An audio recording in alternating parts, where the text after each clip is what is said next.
네, 요셉이 그 청지기에게 명하여 가로되 양식을 각인의 자루에 실을 수 있을 만큼 채우고 각인의 돈을 그 자루에 넣고 근데 아직까지 그 요셉이 자기의 정체를 안 밝혔죠. 예.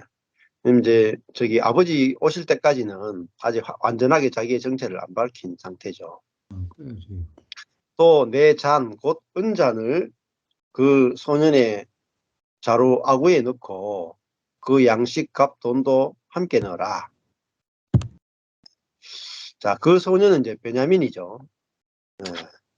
그래서 요셉의 잔, 은잔을 소년의 자루에 넣고 양식값도 함께 넣어라 하며 그가 요셉의 명령대로 하고 동시에 사람들과 그 나귀를 보냈습니다.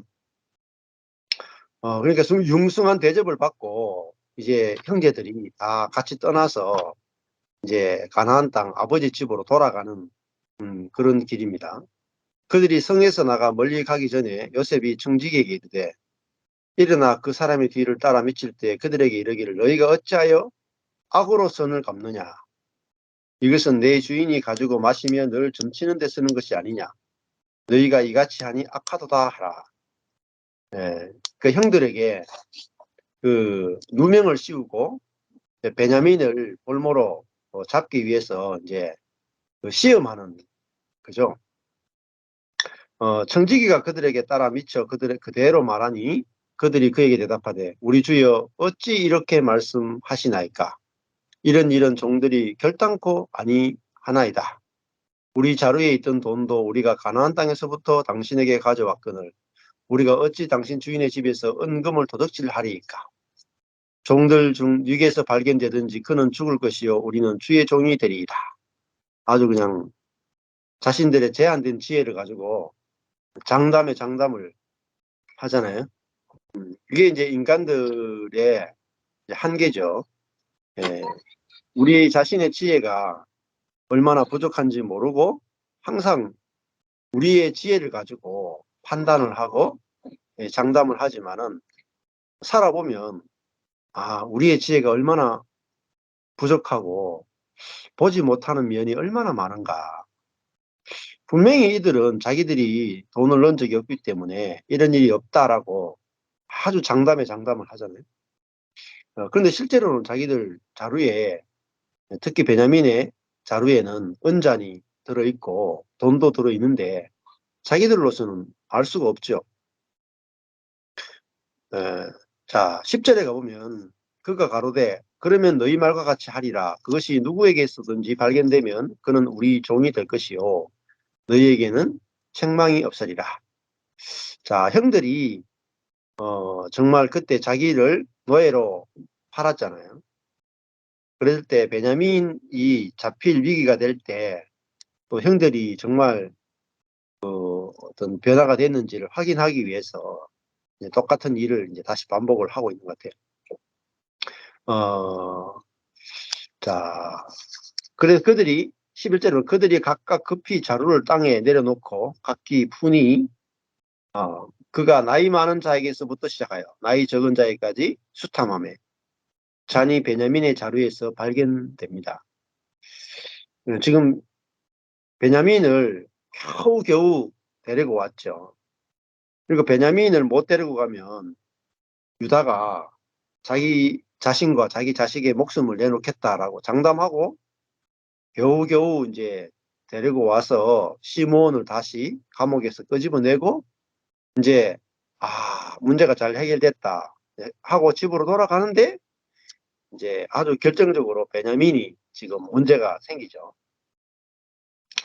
자, 13절에 그들이 옷을 찢고 각기 짐을 나귀에 싣고 성으로 다시 체포돼서 돌아오게 되죠. 자, 그들이 얼마나 저기 고통스러웠으면 옷을 찢겠어요. 14절에 유다와 그 형제들이 요셉의 집에 이르니 요셉이 오히려 그곳에 있는지라 그 앞 땅에 엎드리게 됩니다. 자, 결국은 또 형들이 그 또 형들이 이제 요셉 앞에 다시 이제 엎드리게 되는 그런 상황입니다. 요셉이 그들에게 이르되 너희가 어찌하여 이런 일을 행하였느냐? 나 같은 사람이 점 잘 칠 줄을 너희가 알지 못하느냐? 자, 그렇게 되니까 이제 유다가 앞에 나서게 되죠. 유다가 가로되 우리가 내 주께 무슨 말을 하오리이까? 무슨 설명을 하오리이까? 어떻게 우리의 정직을 나타내리이까? 뭐 답이 없잖아요. 자기들이 이제 방법이 없잖아요. 방법이. 뭐 베냐민에게서 은잔이 발견되고 돈까지 발견됐는데 자기들의 어떤 정직이나 자기들의 어떤 무죄에 대해서 뭐 설명할 길이 없죠. 완전히 그냥 절망적 상태에 도달하게 됩니다. 자, 하나님이 종들의 죄악을 적발하셨으니 우리와 이 잔이 발견된 자가 다 주의 종이 되겠나이다 하고 정말 이 자리에 가니까 유다가 이거를 받아들일 수밖에 없고 이제 받아들이게 되잖아요. 네. 근데 그러면서 하는 말이 하나님이 종들의 죄악을 적발하셨다. 네. 정말 이 일은 하나님이 하시 일이다. 확실하게 이제 인정을 하게 되고 이제는 그들이 이제 그 받아들이는데 얼마나 그 일이 그들에게 고통스러웠을까 그런 생각이 드네요. 요셉이 가로되 내가 결코 그리하지 아니하리라. 잔이 그 손에서 발견된 자만 나의 종이 되고 너희는 평안히 너희 아버지께로 도로 올라갈 것이니라. 자, 이 은혜를 베풀죠. 베냐민만 감옥에 갇히고 나머지는 다 아버지께 돌려보내겠다.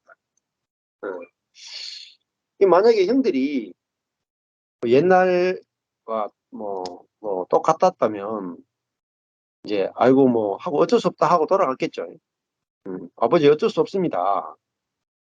우리가 갔는데 베냐민이 뭐 이런 걸 훔쳐가지고 잡혔습니다 하고 뭐 늙은 아버지가 돌아가시든지 말든지 그렇게 갔을 거 아니에요. 그런데 이런 과정을 거치면서 하나님이 이런 과정을 통해서 형들을 이제 바꾸어내신다. 이 고통스러운 과정을 통해서 이 유다도 이제 바뀌어지는 거죠. 18절에 보면 유다가 그에게 가까이 가서 가로되 내 주여 청컨대 종으로 내 주의 귀에 한 말씀을 고하게 하소서. 주의 종에게 노하지 마옵소서. 주는 바로와 같으심이니이다.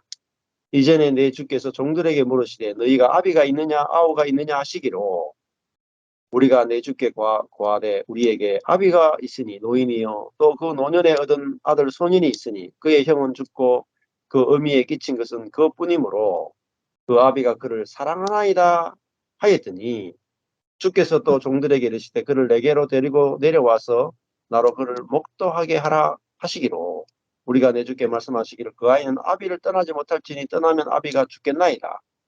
주께서 또 주의 종들에게 말씀하시되 너희 말째 아우가 너희와 함께 내려오지 아니하면 너희가 다시 내 얼굴을 보지 못하리라 하시기로 우리가 어쩔 수 없이 주의 종 우리 아비에게로 돌아 올라가서 내 주의 말씀대로 아비에게 고하였나이다. 그 후에 우리 아비가 다시 가서 곡물을 조금 사오라 하시기로 우리가 이르되 우리가 내려갈 수 없나이다. 우리 말째 아우가 함께 내려가면 내려가리니와 말째 아우가 우리와 함께 아니하면 그 사람의 얼굴을 볼 수 없나이다.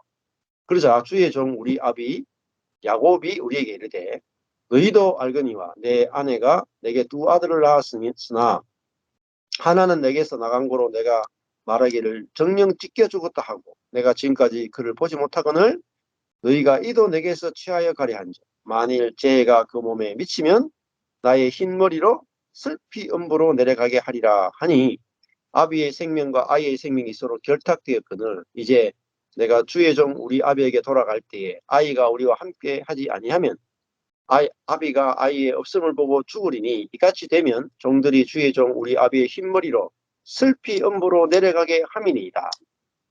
자, 옛날에는 이 요셉이 죽을 때는 뭐 아버지 머리가 하얗게 휘어져도 전혀 개의치 않던 형들이었잖아요.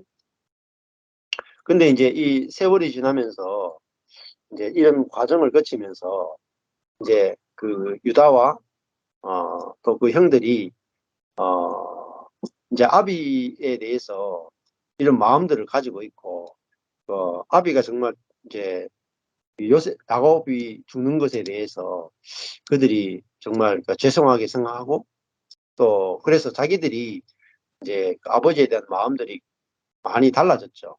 처음에는 그 아버지 야곱에 대해서 굉장히 그 불평하는 마음이 많았잖아요. 왜냐하면은 요셉하고 베냐민하고 다른 이제 형제 10명에 대해서는 너무나 야곱이 편애가 강했기 때문에 형들이 그 아버지로부터 또 요셉으로부터 받는 상처가 되게 많았어요. 그 상처 때문에 요셉을 팔았는데, 지금 이제 이런 과정을 거치면서 그런 아버지에 대한 그 상처, 이런 부분들이 자기들이 그 요셉을 팔아버렸기 때문에 아버지가 자기들에게 대해서 편애함으로 끼친 상처보다 자기들이 요셉을 팔므로 아버지에 대해서 끼친 상처가 더 큰 걸 경험하게 되죠. 네. 그러면서 아버지에 대한 마음이 달라지는 거잖아요. 이런 거 보면 참 어, 역설적이잖아요. 네. 죄라고 하는 것이 꼭 나쁜 것만 있는 게 아니다 말이에요. 네. 아버지 야곱이 자식들에 대해서 편애하는 죄를 지으니까 자식들이 그 편애 때문에 너무 큰 상처를 받아서 그들이 아버지가 가장 사랑하는 요셉을 죽었다 그러고 노예로 팔아버리는 어마어마한 죄를 어쩔 수 없이 짓게 되는 거예요. 아버지가 원인 제공을 했죠. 그렇지만 그들이 아버지가 가장 사랑하는 요셉을 죽은 것으로 했기 때문에 아버지가 고통받는 걸 보면서 자기들이 받았던 그 편애의 상처들이 치유가 되어지고 오히려 그 아버지에 대해서 불쌍히 여기는 마음이 그들 속에 생겨났다는 것을 보게 됩니다. 그래서 그런 면에서는 이 자녀들의 요셉을 판 그 사건이 아버지의 관계를 또 이렇게 반대로 뒤집어 놓는 그런 계기도 되었다는 것을 이렇게 보게 되죠. 그래서 뭐 자식들이 부모에게 어떤 잘못을 저지르는 것이 꼭 100% 나쁜 것만은 아니다 말이에요. 예. 자식들이 부모에 대해서 어떤 나쁜 행동을 하거나 부모가 이제 기대하지 않는 어떤 행동을 하고 나면 자식들이 오히려 부모에 대해서 진짜 죄송한 마음이 들고 오히려 마음이 돌이켜져서 오히려 부모에 대해서 효도하는 사람으로 돌아갈 수도 있어요. 예. 그래서 뭐 이런 말도 있잖아요. 못난 나무가 산을 지킨다 하는 것처럼 어릴 때 말을 잘 듣던 아들은 크면은 부모가 말을 잘 들으니까 잘 키웠는데, 아니 뭐 성공해가지고 부모를 떠나가 저 가버리고 어릴 때 말 안 듣고 사고 치는 그 아들이 그래가지고 내 막 야단치고 두들겨 패고 했던 그 아들은 받고 상처받아가 밖으로 막 뒤돌다가 뒤늦게 철들어가지고 부모하고 붙어 살면서 효도하는 아들이 되는 이야기도 굉장히 많습니다. 그러니까 이 진짜 인생은 진짜 어디로 갈지 우리가 모르는 것 같아요. 그래서 이 자식들이 아버지가 가장 사랑하는 요셉을 팔아버린 반인륜적인 정말 아버지에 대한 철저한 불효잖아요. 철저한. 그것이 또다시 역전이 되어서 이 그 형들을 바꾸어 놓는 거죠. 네. 그러니까 이게 이제 인간의 지혜로는 우리가 다 해석이 안 되는 거예요. 우리 삶에 일어나는 고난을 우리의 관점에서 보면은 고난의 나쁜 점만 보이죠. 고난의 괴로움만 보이죠.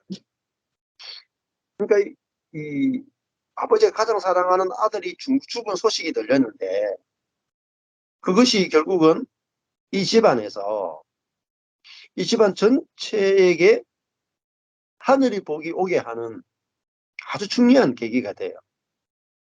그 형들이 요셉을 판 것 때문에 요셉이 애굽에 가서 총리가 되는데 아주 직접적인 원인을 제공하고, 또 형들이 요셉을 팔므로 아버지에 대한 상처가 치유되게 하고, 결국은 나중에 되니까 이 늙은 아버지를 보면서 자식들이 아버지를 불쌍히 여기고 아버지와 관계가 이렇게 달라지는 거죠.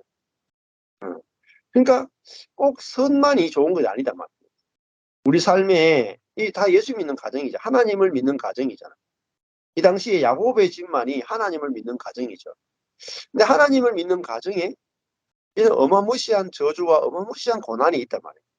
형제가 형제를 인신매매하고 죽었다고 해가지고 하나님을 믿는 아버지에게 머리가 휘어질 정도의 어마어마한 고통과 상처를 주는 이 사건이 일어날 수 있다는 거예요. 일어날 수 있다.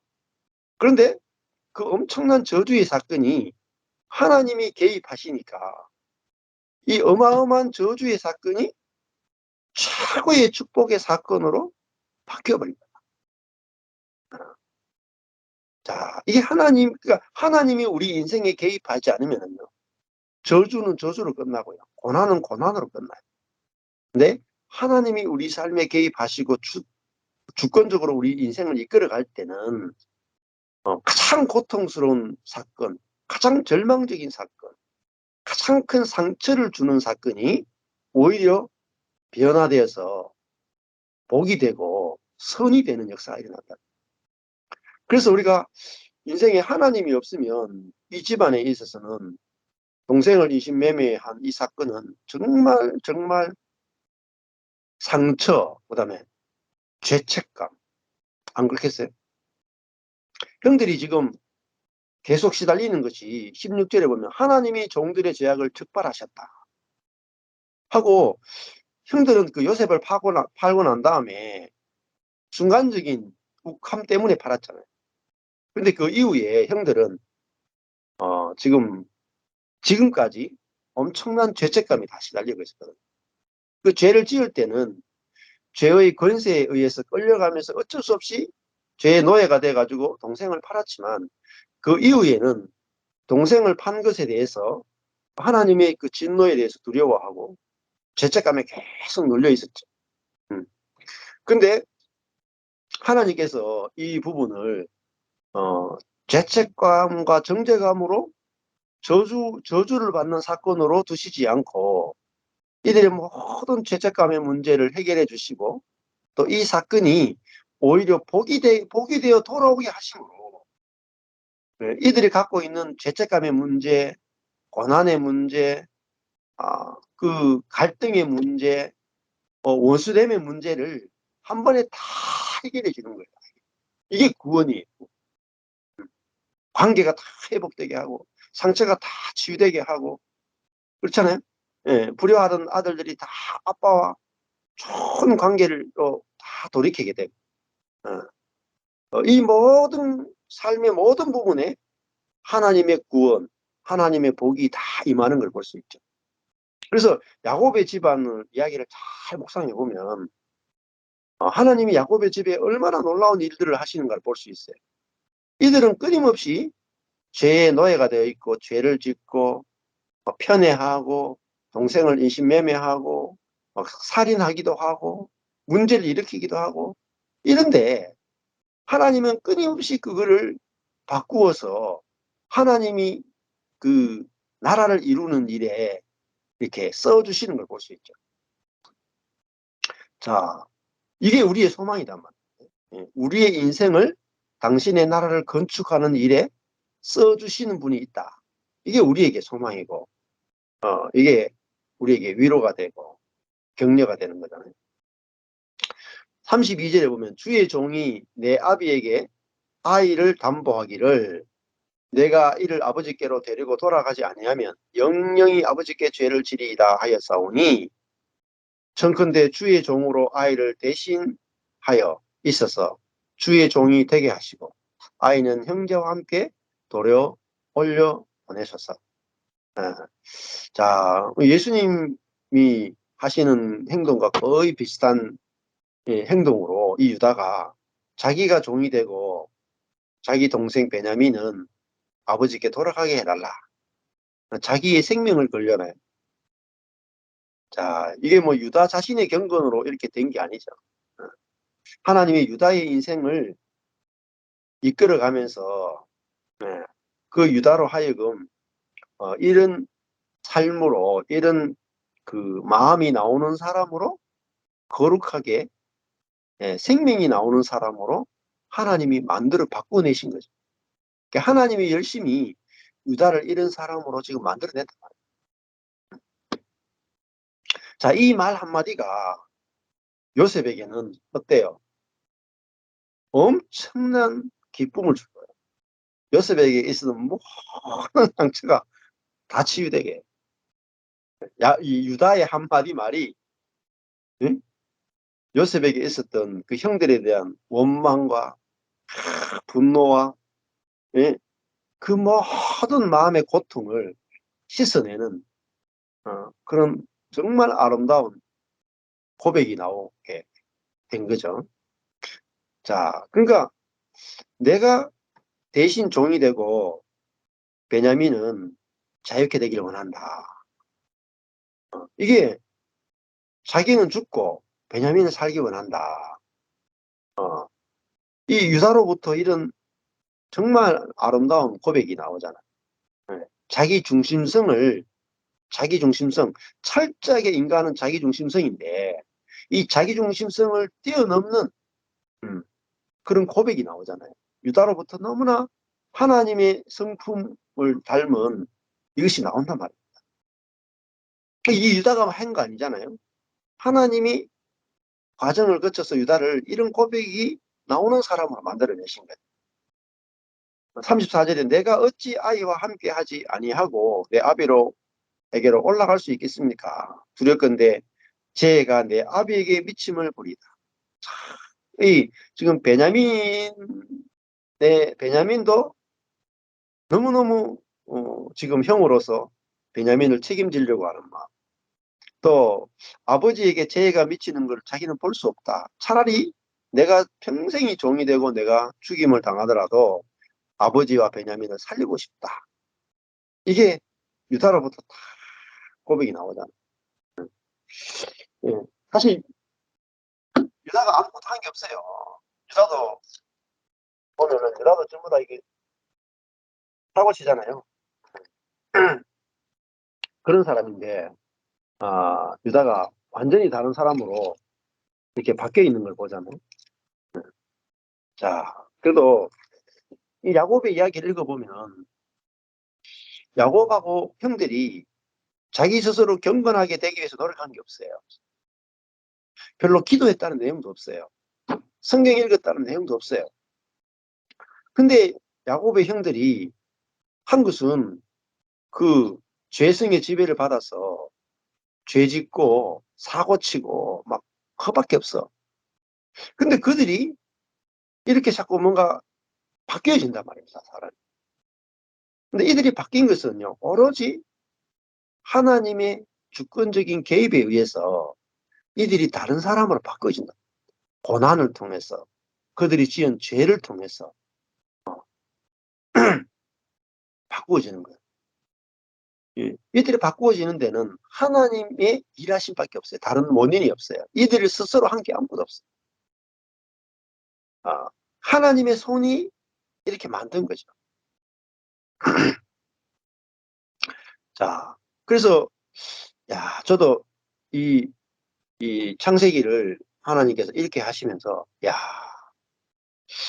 야곱과 야곱의 아들들이 한 것이 아무것도 없는데 이렇게 변화되고 거듭나고 하는 것들을 보면서 야, 우리 자신의 경건의 노력에 달린 게 아니라 하나님의 일하심에 모든 것이 달렸구나. 그 하나님의 주권에 대해서 딱 알게 되더라고. 하나님의 일하심, 하나님의 열심, 하나님의 열심이 유다를 참 유다가 되게 했다고. 야, 어, 하나님이 열심히 야곱을 이스라엘에게 했다. 또 우리는 뭐냐? 그 하나님을 찬양하고, 그 하나님을 기대하고, 그 하나님을 신뢰하는 것밖에 없어요. 그래서 저도 뭐 저희 교회를 보면서도 그렇고, 저 자신도 보면서 그렇고, 저희 자녀를 보면서도 그렇고, 야, 우리는 사고치고, 우리는 믿음도 없고, 우리는 문제도 일으키지만, 하나님의 열심히 이를 이루리라. 이것이 믿어지니까, 비로소 안식이 되더라. 예, 이렇게 유다만 해도 문제가 얼마나 많습니까? 예, 유다가 아내를 구할 때도 가나안 여자를 구하고, 유다가 자녀를 낳는데 엘, 하나님이 찾아와서 즉사할 정도로 악한 애가 엘이었고, 오난, 음, 오난도 그 형의 재산을 물려주기 자기 거 다 하고 싶어서 그 다말과 그 동침하지만은 애를 못 낳게 하고, 그래서 죽임 당하고. 그 유다가 또 자기 아내가 일찍 죽고, 그 다음에 또 뭐 이렇게 다른 성에 가서 창녀하고 잠을 자고 했는데 며느리하고 또 동침을 해가지고 쌍둥이를 낳고, 이런 계속적인 사고 치는 것밖에 없었어요. 죄를 범하는 것밖에 없었어요. 그런데 하나님은 이 그 야곱과 그의 자녀들을 선택했기 때문에 하나님이 이 사람들을 바꾸어서 12지파의 우두머리가 되게 하시는 거예요. 자, 그래서 하나님의 열심이라는 관점에서 우리가 성경이 보여지게 되면, 우리의 열심이 중요한 게 아니구나. 하나님의 열심만이 중요하구나. 그리고 하나님은 열심을 갖고 계시는 분이구나. 하나님은 자신이 약속한 것을 이루시기 위해서 열심히 일하시는 분이구나.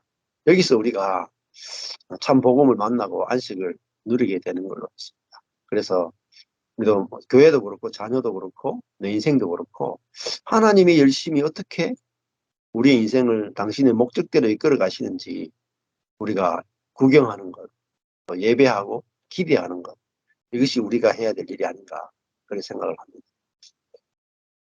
감사합니다.